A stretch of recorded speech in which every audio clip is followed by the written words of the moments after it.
all right, I'll do it for, and him and I ended up becoming buddies and stuff.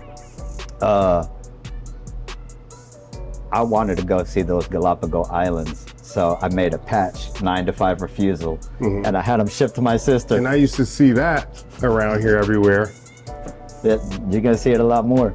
But, and so sent them to sister, promoted on social media, sold out of them. She sends me, I gave her some money, she sends me 5 bands, I get my Galapagos ticket, I go over there, and I come up with a poem. I said, I'm tired of Metropolis and I'm tired of Monopoly, so I headed to Galapagos to write some more metaphors, and I might just move to Ecuador, maybe even Africa. Babylon blasphemous, they shackle us for anything. Remove us like elephants, the world ran by Pharisees. We must keep our eloquence. My dad thinks everything is gravy. I tell him past revelation. Forgot. One time we were out front, we both have a studio at the same place, 400 West Rich. One time I was walking out to my car and I was hammered. And I was like, hey, yo, what's up, Gio? And you came up to me like, yo, what's up? And I was in my whip and you just started spitting. And I was like, oh shit, this dude is rapping. Like, yeah, I forgot that you even. That's cool that I did that. Yeah. Yeah, I got them in Spanish, but I got books, bro. We got kids' books. We have one that's coming out. It's almost done. I think I'm going to launch it on September 5th because it's 9 to 5. It's the 9 to 5 refusal handbook. Okay. Yeah, and so I like the nice thick handbook. I like that. You can and you can write in it, and like if you are aspiring to be a 9 to 5 refuser, like this is your handbook and kind of how journey. You build it. Yep. Nice. Very nice. Yep. So that's the I don't know where we were, but that's a transition that I want to make. Why? Because it's products and services is what I'm learning. I'm tired of services, man. I'm tired of it. I want products. I want something that my kids can get paid once for the service, or you can get paid 1,000,000 times for a product. Yep. And I want my kids to get those royalties. You got kids? I got tons of them, but not of my own. Not of my own yet. No, we're getting ready for that. Hopefully. Because I got 2 boys now. Congrats, man. And it's a life changer. Definitely puts everything into perspective in regards to your daily rituals, your work habits, your house habits. It's a beautiful thing. I think you'll be a beautiful father, bro. However that works out for you. It's happening. It's molding me so that I can be that. Yeah. That's cool, man. Congratulations on the seed. Thank you, bro. So Thank beautiful. You. How old are they now? My oldest is 3. He's about to be 4. And my youngest is 2. Okay. And they're giants. My 3-year-old is the size of a 7-year-old, like statistically. And then my 2-year-old is the size of a 5-year-old. They're huge. I don't necessarily want to push them into sports. I'd like them to be a little bit more academic, intellectuals, but they're kind of built for sports. So we'll everything, we'll figure that out. Sports is so important. Yeah. I was listening to Joe Rogan. He's like, man, because you learn how to lose, you learn how to share, you learn how to team, especially team sports, right? Yes. Yeah. Definitely a character builder. Yeah. That's awesome, man. Congratulations on the seeds and the family. Thank you. For sure. Yep. So what do you have going on around Columbus? Most of the stuff I've been seeing recently is like national, international stuff. But what are you doing around Columbus? What projects do you have? Where can people see some of your work, some of your beautiful work, other than your studio downstairs? Agave and rye. We did all the agave and ryes. We did like 18 of them throughout the United States. Drunch. And all of these, we've designed the logos, the interior decor. So it's a Drunch. You can see it there. Habibi Grill. Okay. At Tarek's, amazing. Like that's, man, probably a guy's best friend right there. And he didn't even flinch at the price or anything. Yeah, it's no problem, Habibi. I know that you're the best and I only want the best. But Habibi Grill, Drunch, Agave and Rye. There's other ones that I can't even think off rip right now. But that's some places where you can go and see our work. And Body Columbus with Derek Amaya. Oh yeah. Derek Amaya, we just had an interview with him a couple of months ago. Yep. One of the homies. Yeah. And it's like one of my favorite families probably in the city. And I was just talking about them yesterday and how they did it. Easter, I was talking about them during Easter and how they just stuck to their family. And it was Derek and he has a plan and he reaches out to Heidi and Darcy. Yeah. Yeah, and their partners and stuff, and they're like, yeah, we'll go in on it, and it's just Their Amaya network thing. is that what is it? Body in cave. in the cave, yeah. That's an Amaya Or thing. is it La Cuerva? Or? La Cueva. Okay, yeah. Yeah. Yeah. You know what I mean? And to me, it just reminds me of like how Jews do it, or like how some of the Muslims do it. How it should be done. Yeah. And I always talk about that too with, because when I interviewed Derek, I was just like, I love, because he makes me feel like family. I've known Derek for 20 plus years, Darcy. And they've always made me feel like family. Then when I got my business started, Derek was one of my first clients with the Cave. Nice. We did their I didn't know drink. We did all their drinks. We did their menu. It looked great, bro. The videography. We did the video. Yep. We did all of that. And then when he opened Bodie, I interviewed him. We went in, like, the Mayas, I've got love for them. Yeah.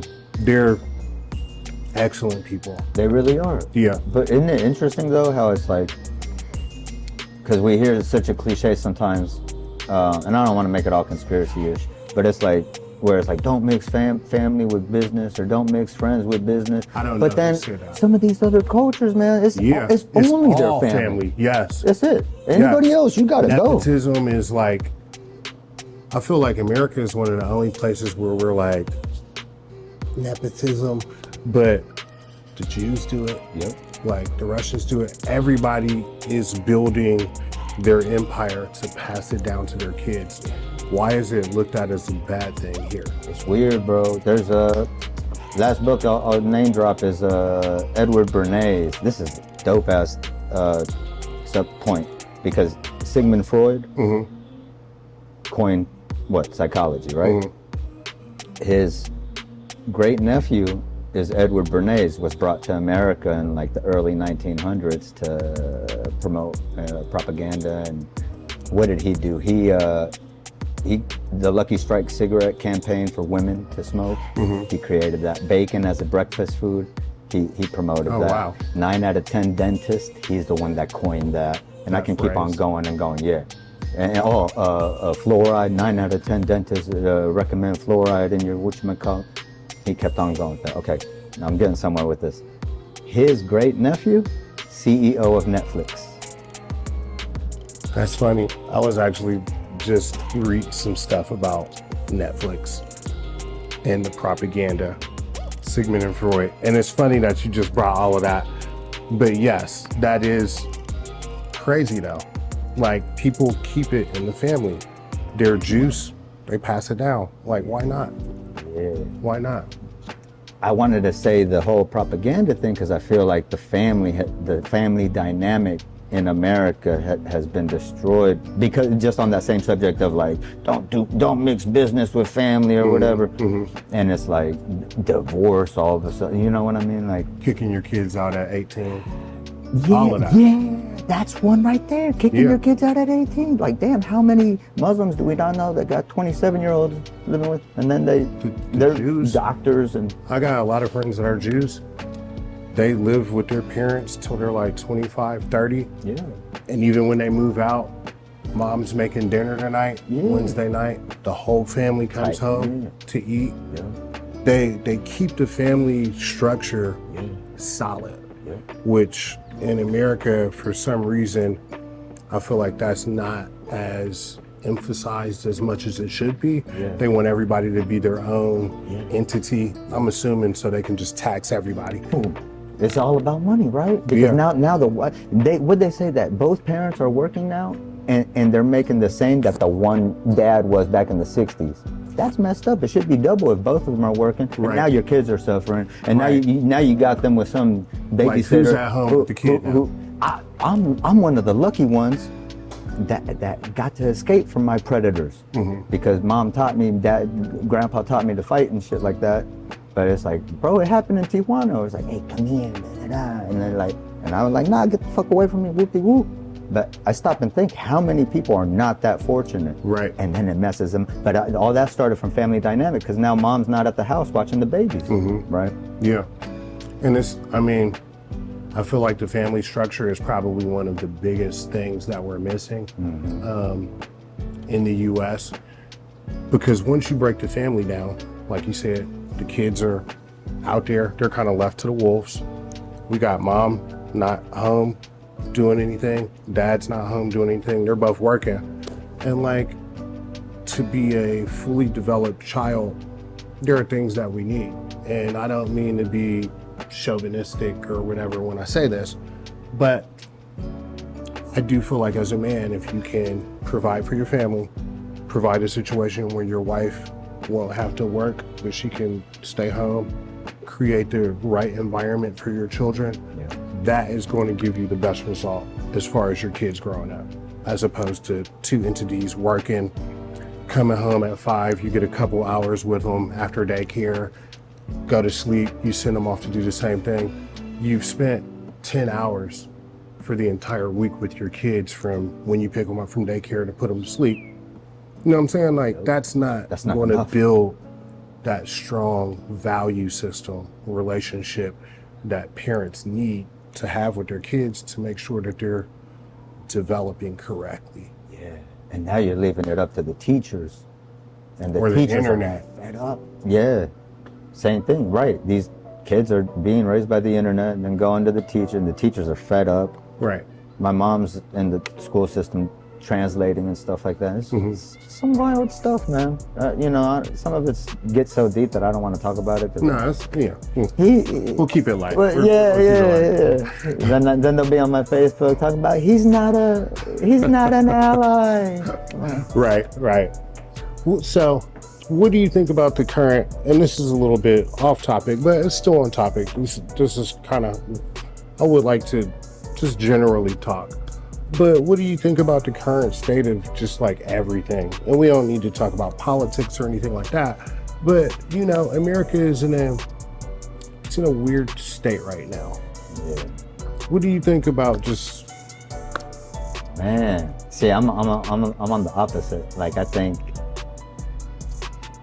yeah, we could focus on the bad, but that's kind of why I'm out here dodging and teaching anyone that I can to focus on the good. Because man, I heard the deepest thing the other day. It was yesterday morning. It was the most important thing I had to hear in a long time. And the guy was a scientist, or some scientist from like the 60s. And he said, careful what you consume for 17 seconds, because then that will enter you, right? And then he says, then if you're thinking about it another 17 seconds and another 17 seconds, right, you're probably going to go home and vent that with your wife, or go to the office and vent that with your buddies and stuff. Like, careful. And so on that same note is like, it's almost teaching me to be ADD, but in a healthy way. Because I think that we're ADD in an unhealthy way. Maybe, like, because I guess it depends what you're consuming. If your algorithm's like nothing but positive books and yoga stuff, cool. That's a good thing. But it's a good thing, but then, right, like, are you there for 2 hours instead of doing the damn yoga? Like, all right, look, you did it for 5 minutes and you got motivated to do some yoga. All right, take action and do the yoga, right? Yeah. But you're there 2-3 hours, like, yeah, I'm gonna do yoga one day. Yeah, you just kind of effed off a whole day. So, what that guy was saying was so deep to me, because I started realizing more and more what some of my buddies are approaching me with. And now, I hate to be so rude, but man, if you saw, some of my homies in my circle know how I am. I'm actually kind of shrewd. I'm not rude, I'm shrewd. And if they're coming at me with some administration stuff or something, I don't want to hear it. Yeah. I don't care. I don't care about tariffs. I'm still gonna hustle. I'm still gonna hustle hard. You tell me 400% tariffs, I'm gonna hustle 800% harder. You know what I mean? There's 700% vitamin C in the pineapple. Don't tell me that 100% is the maximum, especially when you look at your phone. Look at this. People don't even know about the damn, people don't know about the per mil. Look at the per mil. See the percent? Per mil. So don't tell me that 100% is the maximum and there's big rich corporations using per mil. I just don't want to hear about it. That's how I feel about it. It's like you really got to have horse blinders right now because we're so saturated with information, and it makes you want to worry about it. Right. Which is all kind of by design, a little bit. It is by design. But that's part of that 17 seconds of am I consuming 17 seconds that are going to affect my day? You know? Yeah. So that's kind of where I'm at. I'm ignoring. I got the horse blinders on, Dad. Yeah. Which is the best thing to do because 9 times out of 10, all this shit up in the air is not really going to affect us on a day-to-day basis. Especially, like you said, you got your horse blinders on and you're making a point to maintain higher frequency. That stuff's not going to affect you. And I feel like a lot of people do like to wallow in the bullshit because that's how they identify, or they identify themselves with the bullshit. Because it makes them feel passionate about the bullshit. That's what people need is passion, purpose, and to make a paycheck off of that passion and purpose. Passion, purpose, patience. A lot of P words are so important. But the problem is that people are becoming passionate about bullshit. They're becoming passionate about politics or passionate about sports or passionate about... And even me, I love sports, but I can't at least listen to Stephen A's assumption on what this game tonight, who's gonna win. I wanna see the actual game. Right. I can't listen to this shit right now. So if people became more passionate about their purpose, it could change the world overnight. Damn. And I think that's my take on where we're at right now. I mean, like I said, I didn't want to get too deep into it, but I do agree with the passion and purpose and like, what are you passionate about and what do you feel your purpose is? Some people like to work a 9 to 5. They find a purpose in that. There's some people like you that are object to the 9 to 5 and your purpose is getting up out of this matrix. It's hard though, it's hard. I don't recommend it for everybody. A lot of people can't do it. It's a lot easier to have a good solid job. And and have that consistency, like you work 40 hours, you get that paycheck. But then I remember, and I can say this now, I'm not gonna get too deep into it, but Agave and Rye kind of gave me the booth. And after that, and I had money stacked up and everything. But after that, I'm like, damn, I might have to go get a job. And I might have to take them 9 to 5s down. Shit. And what happened, bro? Like, I got my first big project. Might have been Tarek or whoever. And I think it was somebody else. But you get that first big project after the company kicks you out, and it's so much more than 20 an hour, 40 an hour, 50 an hour. Sometimes if you do it, maneuver right, it's better than 100 an hour, right? Like, if it's the right client. And so I was like, oh yeah, that's right. Like, fuck this shit. Like, fucking 9 to 5. Like, it just reminded me, like, no. Like, I couldn't do that because then you're gonna have to, a lot of jobs, you're gonna have to put that concentration on, thank you for calling Abercrombie & Fitch, how can I help you? You know, because I did that. Bruce Willis called one time. He's like, hey, I need some jeans. I was like, is this the real Bruce Willis? He said, yes, it's the real Bruce Willis. It's the ball Bruce Willis. But so now you're putting all your energy 8 hours a day, 10 hours a day, right? The cool jobs are the ones where you can write a poem on the side or something like that. That doesn't consume you 24 or the 10 hours. But yeah, that was just a reminder for me. I was like, nah, this is it for me, because like, but I've built it to that. I put in the 20 years, right? I'm just blessed that the phone's ringing, man. Like that to me, that's it. But at the same time, I know what I bring. Like today's meeting with the club, it's the old Club Ice on Long Street. Oh yeah. Yeah, and I told him, I was like, I know. I can add value. Yeah, like, bro, like, I can make this shit really dope. I was like, look, we don't have to do it all at once right now. Open up the doors, make some money. I was like, then hit me up whenever you're ready to and ooh. You know, but I don't want to talk too much, but I already, I saw the floor and I was like, damn, who did that? Did you pay for that? Ooh. I was like, I can help y'all a lot. You know, but in closing with the state of the world, to me, the big one was when they shut the borders down during the pandemic. I was like, oh, hell no. So that's why we're heading down to Costa Rica. A lot of people talk about the Latinos coming up to North America, to the USA. Nobody's talking about all the Americans that are in Honduras, Salvador, Nicaragua, Costa Rica. They're down in Colombia now. You know, all the bros down in Colombia are trying to find big booties and shit. Yeah. There's some natural booties in Colombia. They're not all fake. They're not all fake. Colombia before. Those look a little too good to be natural. You were in Bogota. Yeah, Bogota, Medellin. Yeah. But to the point is like those borders closed down. Now I see the future, and it's like, man, you have to have a stack of cash. You got to be able to break off the dude at the border. You know, hey, let me through. You're gonna get stopped by cartel on the way down. You got to break them off, otherwise for them too. Yeah, you're gonna be naked on the side of the desert and shit like that. And your car's gone because you try to fight the cartel. Right. Know? Yeah. And so that's it. And that for us, it's like, now you can't. You can run, but you can't hide. Like what's coming? It's gonna be the digital currency. Man, how many people are gonna be in their Teslas and it locks on them? Because they owe child support, and now it's taking their ass to jail, and they're. I mean, how many people gonna have? How many people gonna have cyber? What's it called? Neuralink. Neuralink, yeah. And they didn't pay their bills, and all of a sudden. I mean, man, that motherfucker that's didn't pay what's his coming. bills. He didn't pay his bills. He must have not paid his language bill or something like that. Or you go to the grocery store, and they're like, "You were declined." And you're like, "What?"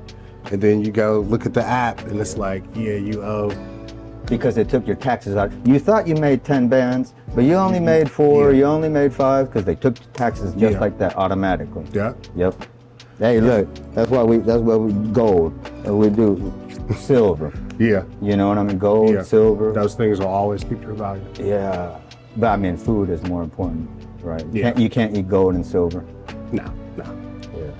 So, closing out. Yeah. Give us something to close out on. Give us something dope. Man, It could be a poem. It could just be a word of inspiration. It's a poem. But I want my boy Gio to get us out of here on something special. Man, it's a poem that I wrote when I was on mushrooms, and now, hindsight, my dad's on mushrooms. They told him he has dementia. They gave him a chlorine pill. I said, you're not taking that. I went and got some mushrooms. I capsuled him. He takes 0.35 milligrams a day. He's now learning Italian. He's reading books again.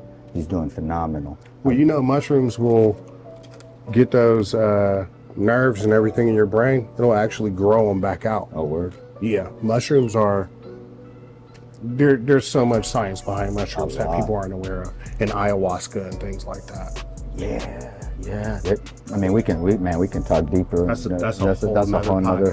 a whole nother one. But give us so this something one beautiful. I wrote it on mushrooms. I was in the short north at my store, and I said, I've seen the whole chain, but when I think of it, I come to the conclusion we can only be a link in it. No room for doubt. We're only thinking about sinking it. We work hard, study hard. After that, we can have a drink and shit. But until then, we have to put 110%, because even though they're losing value, we have to get these presidents investing in precious stones and other people's residence. We might look shitty, but our mama's looking elegant. We're not going to stop until our car looks like an elephant. The trunk is in the front and the dumper's at the end of it. Incarcerated and deceased, the people that we represent. Improvement must be constant and important in being relevant. And if they're hating us and apparently they're not getting it, their only focus seems to be getting in where they're fitting in. We can't help that we stand out in an ugly crowd. Not only am my hands and my pockets smell like a bunch of loud. I only run with geniuses. As fetuses, we were thinking quick, stay spiritual. We're not ever on no earthly shit. Born alone, die alone. I stay on some lonely shit. But if I'm the dummy, then I guess that God is my ventriloquist. Eloquence is necessary when battling ignorance. Ventriloquists tell me to tell you thank you for listening. I did that on mushrooms. When I finished it, I was like, whoa, this is hard. Bruh. That is ridiculous. Thank you, bro. Thank you, bro. That's beautiful, man. Thank you.